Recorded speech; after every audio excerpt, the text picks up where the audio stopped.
To backstory or not to backstory? That is the question. Actually, that's not the only question. If you do decide to deliver backstory, there is also to consider how you want to go about it. Backstory can manifest in many different ways. It can be non-existent, very subtle, even riddled, or make up an entire story arc. How excessive, in what way, and at what time backstory is delivered can change a story and how the character it concerns is perceived immensely.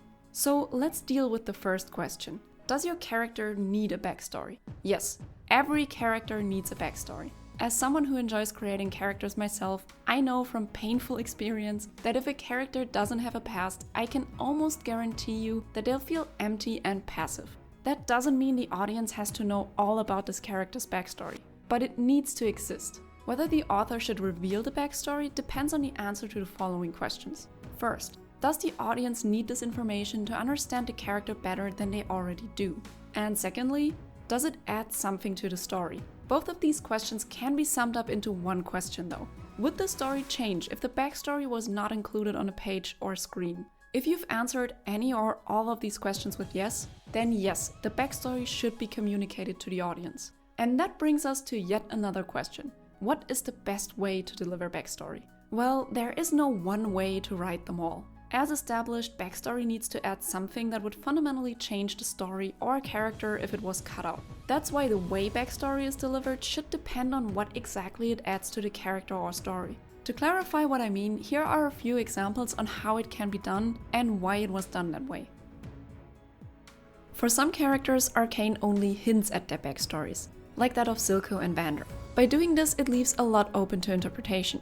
Flashbacks, if used at all, are very short and don't ever distract from the main story, because the creators knew that including more wouldn't have added anything else we needed to know. On the other hand, they went all out with Jinx's and Vi's backstory in the entire Act 1. Due to the time skip, I consider Act 1 to be backstory for several characters, but especially Jinx and Vi. I often heard one piece of advice that one should not start a story too far back in the past and avoid such time skips. Honestly, I never liked this advice. And Arcane is a beautiful example that starting way back in the past can work just fine. I don't think that the second act would have grabbed me as much if I hadn't known about Vi's and Jinx's backstory. Also, Act 1 was used to deliver a lot of exposition by integrating it into this backstory. Spending an entire act in the past worked well for Arcane, because the past of these characters was so important for the story. Berserk does a similar thing with the backstory of its main character due to similar reasons, but in a different way. Like Vi and Jinx in Arcane, Guts' backstory was handled very extensively in Berserk. But before that, we get to see him in the here and now in the first arc, the Black Swordsman arc. However, we don't really know what drove Guts to hunt monsters or why monsters also hunt him. We don't know what's up with the brand of sacrifice on Guts' neck or how he got it. In the first arc, we see a broken man fighting a fight he seemingly cannot win. But we don't know yet what caused the struggler to act like that and what drives him to move forward. Then in the second arc, the Golden Age arc, we jump back to the past, to Guts' beginning. And by beginning, I literally mean the beginning. We start on the day Guts was born. Dealing with backstory like this can cause backlash, because the audience gets dragged away from the main story. But Guts had so many mysteries about him that I didn't mind. More than anything, I wanted to learn more about him. Especially since the first arc didn't leave me with a story I had to know more about right away. I mean, after I read the second arc, I couldn't wait until the story would catch up to its beginning again. But before that, I didn't care about the progress of the story as much as I cared about Guts' character and how he got there. Because Berserk's author Kentaro Miura did such a great job at portraying Guts as a distinct, interesting character and to create a sense of mystery around him. Also, Guts' backstory in the second arc immediately showed me scenes that explained some of his quirks in the first arc, like not wanting to be touched, for example. The entire time I read about Guts' backstory in the Golden Age arc, I never felt like it was disjointed from the present in the first arc. This elaborate flashback did its job perfectly. But why not just start there like in Arcane? Well, Miura could have certainly done that, but I don't think it would have had the same impact for all the reasons I stated before. The first arc in Berserk was used to create intrigue and hook the reader. When I thought about the second arc's first chapters, they are great. But if the story had started there, I don't know if it would have been able to hook as many readers as the first arc did. However, that never was the second arc's job anyway.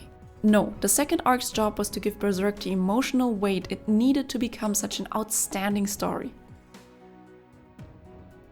So the next question that came to my mind was, if this is such a great way to show backstory, shouldn't Arcane have dealt with it the same way? Well, they could have done that, but Arcane has a lot more main characters with different goals. I think if it had been handled the same way as Berserk, it would have gotten real messy. That's on the one hand because we get a lot of different characters' perspectives. The individual stories of these characters end up connecting beautifully, but their storylines can stand alone as well. And what's probably most important, these characters each evolve at a different pace that stretches out over the 3 acts.